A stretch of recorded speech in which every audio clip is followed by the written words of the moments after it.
Okay, let's get right into this thing. This is basically a new rule that the Social Security Administration is trying to pass. It's something Commissioner Kijikazi was working very aggressively on, and now Commissioner Martin O'Malley is picking up the ball. I just want to let you know my dog, Sweetie, who underwent surgery, is right next to me. She kind of crawled her way over here, so if she starts barking at me, it's because she's here. She's got her big cone on, and she's basically swinging it around like she just don't care. So let's get right to it. Here's the thing. The use of electronic payroll data to improve program administration. They want to go ahead and tap into different companies' payroll info as it's being sent out so that when they send their check, they're not creating a situation where essentially you get hit with an overpayment because you got paid too much. And now they have to go ahead and take away benefits for that month or a certain amount of benefits. Now, here was basically the publication date of this rule. It was 2/15/24. They've been working on it since 2019, so it's almost certainly going to pass in some form or way. Let me go through some of the basics here so you understand exactly what's going on. Okay. Section 824 of the BBA in the proposed automated process, where they basically work with payroll providers to suck the data into a machine, which tells them if you, the individual, are going to make too much for that particular month. Section 824 of the BBA authorizes the Commissioner of the Social Security to enter this information exchanges with payroll data providers. So they've already got the rules and the laws set up so that they can do this.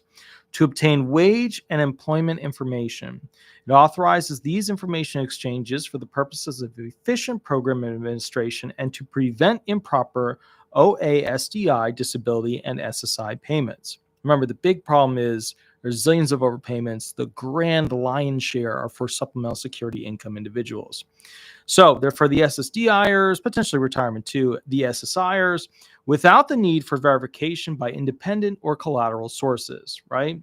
So instead of it being on the claimant to report or the beneficiary to report what their earnings were, it will now be based off of essentially taking the data directly from the payroll company and not paying benefits to the claimant or paying less benefits to the claimant.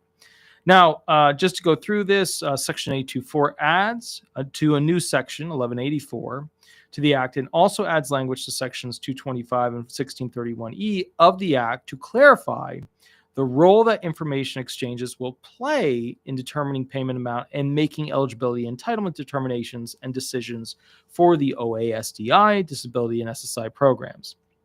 As discussed above, and remember, this is straight from their Federal Register, we require wage and employment information to administer these different disability and SSI programs. An information exchange would allow us to automate the process of obtaining and recording the wage and employment data we receive from a payroll data provider through the information exchange to the appropriate OASDI, disability, and SSI systems records. We will use this information, this is the important part, to efficiently administer the SSDI SSI programs, including adjusting payment amounts and making entitlement or eligibility determinations for the OASDI, disability, and SSI programs based on the information we receive from a payroll data provider. We will also use this information to avoid making improper payments on those benefits. There you go. The improper payments on those benefits. So what I'm guessing, and I don't know where you guys stand on this thing. I am curious to hear your thoughts on it, but do you feel comfortable with having the SSA being able to look into specifically what you are earning if you are earning money from a payroll provider, whether it's a 9-month trial work period or an extended eligibility period or a ticket to work program? Are you okay with the SSA automatically knowing exactly what you've earned? Because remember, this payroll data is going to the IRS anyways. And then from the IRS, it goes back to the SSA in case the claimant doesn't notify them. So the bottom line is like they're going to figure it out anyways. It's just taking them less time and they can kind of get ahead of the ball of somebody claiming that, to be fair, they didn't, when the SSA is like, well, you didn't tell us. And, the claimant's like, well, I forgot. And, goes to the IRS. And 3 months later, the SSA has to reduce your overall amount that you should be due. This will skip all that. They'll know the moment payroll is paid how much they have to reduce your benefits by. So this will skip all that. Let's read this other section, advantages of using information exchanges with payroll data providers, so you can see their side of it and what they're trying to sell to the claimants. We expect that receiving monthly wage and employment information for our claimants, beneficiaries, and recipients and deemers automatically through an information exchange with the payroll data provider who provides sufficiently accurate, up-to-date, and complete information will improve payment accuracy. Okay. Diana Fernandez, thank you for the dollar donation. That's very, very cool. Excellent, excellent. Now I'm going to tell you guys, and I appreciate that, Diana.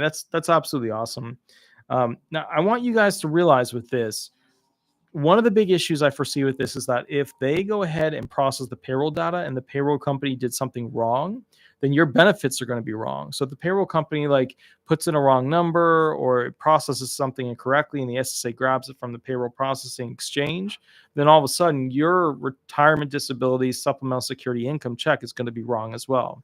So like you have to be super on top of knowing that what you're going to get paid is correct. So it will also reduce improper payments that occur when we do not receive wage or employment reports timely.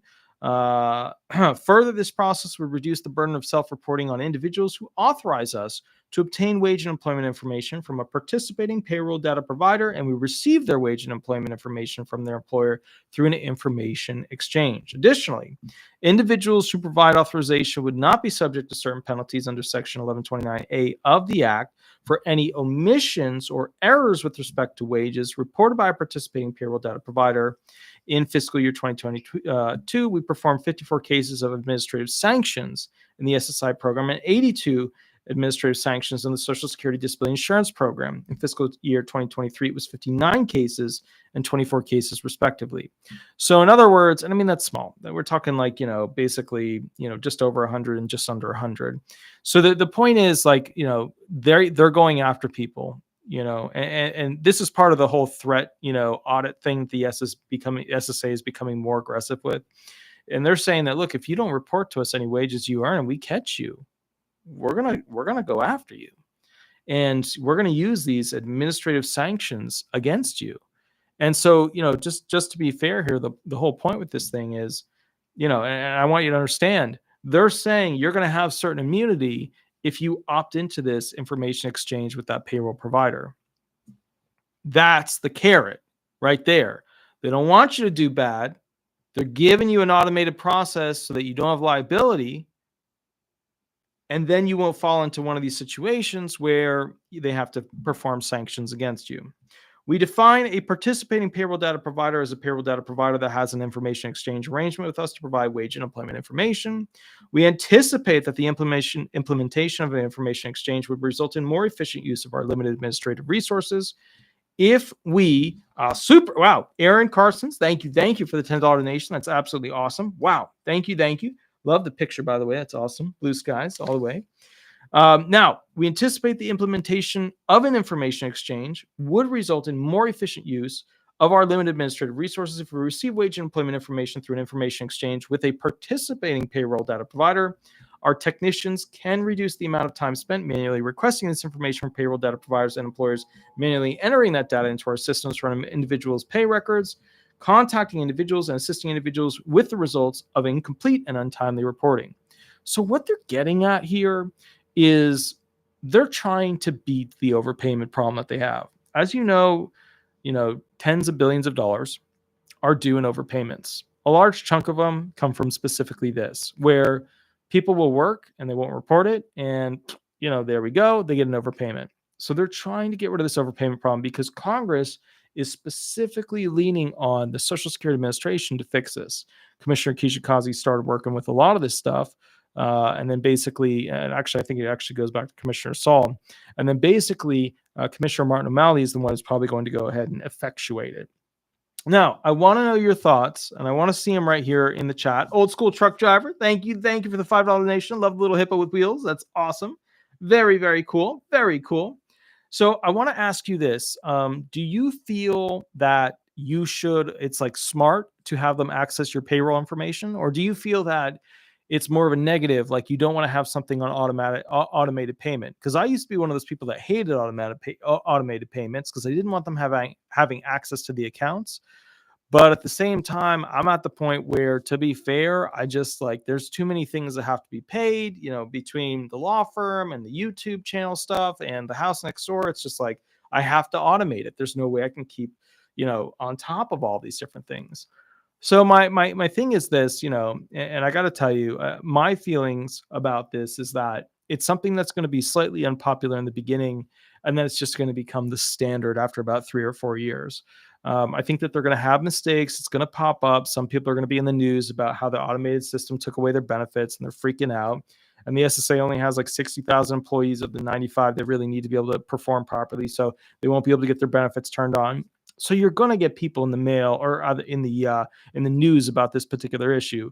But I think what you really need to keep in mind is that everything has to be more automated, because the economy was not run particularly well over the past couple of years. And as a result of that, everything's super expensive now. Food, the grocery store, the business grocery store, right? Paper, printers, computers, etc. And so at the end of the day, what you run into is this unfortunate thing, this really incredibly unfortunate thing where you've got people who are just constantly getting, hooked on the line for overpayments.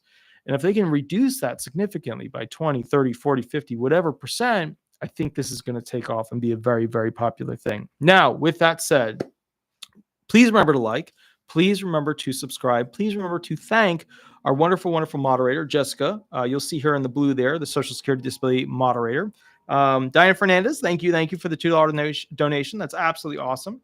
How's my hand? It's still, I got chemical burns on it. I don't know if you can see it. It's just the skin's fluffing off now. It was really bad a couple of days ago where I got roof cleaning solution on it, like 100%, not even like diluted. Because the hose that was on the device I was using to clean my sister's roof, it popped off. And when it popped off, when I was pouring the thing into the little cup to put it onto the thing to actually use for the scrubber, the agitator or whatever, bad. I mean, it burned the hand, the whole shindig. It was not good. Anyway, so with that said, please remember to like and subscribe. We are now going to go to the video where I answer questions. It's simple. You call in 407-279-1754. We'll put the number up. You ask your question, 5 to 7 minutes. That's all you get. If you want something more than that, right, we offer an hour, because almost everything takes an hour to go ahead and go through all the legal complications and systems that exist. And so what happens is you can buy an hour for $250. Basically, we send you a mini contract. All you got to do is email us. Hey, send me the private hour form. It's a one pager. And then basically you pay through PayPal or check or whatever. But if you just want to do the 5-minute call and see if we can figure it out, get you a quick answer, you get 5 to 7 minutes. You use a fake name, don't story mode, and of course, have your legal question ready. We're going to go do that video now. I'll be back in about 10 minutes. Please remember to thank the members here, and also super thank you to those who donated. That's absolutely amazing, and I really, really appreciate it. I will catch you guys in the next video, and I will see you in about 10 minutes. April, thank you. Thank you for the $2 donation. So real quick update on Sweetie. She's now sleeping over there. She passed the leg test. They grabbed her leg and moved it to see if the hardware was doing really well with the bone structure. And it passed that. Rock solid, no problems, no movement. She did fail the scar area where basically she's supposed to be healing. And, the bottom line is, like most dogs, they don't, they need an extra week of the special cone. She basically is almost to the point where I can take the cone off. In 2 days, I'm supposed to be able to take the cone off, but I'm going to tell you a little thing. There's a spot on her leg where it looks like it's still filling in, it's still growing in, all that kind of jazz. So we'll kind of see how she does, and hopefully she'll be getting better. But she is walking now. She sometimes walks on it. She's nearing the end of her pain medication and stuff like that. So she is looking like a success story going into the future. I'll catch you guys at the next video in about 10 minutes, and we will go from there. Thanks so much, everybody, and I'll catch you soon. All right, bye-bye, everyone. Bye-bye.